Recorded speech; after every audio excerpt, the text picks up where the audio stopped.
Okay, I have this transformer, and well, you will think this is for the 220 volts and this is for the 24 volts, but if you're not sure, you can use a multimeter in the ohm scale, and then if you take your probes and touch the cables.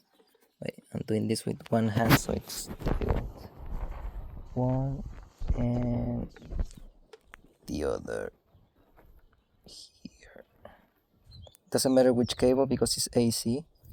So you get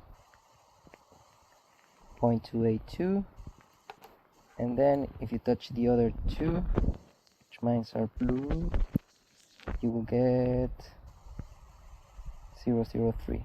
So it means the higher resistance, which is red ones, it's my 20 to 20 volts, and this is my 24 volts. That's it.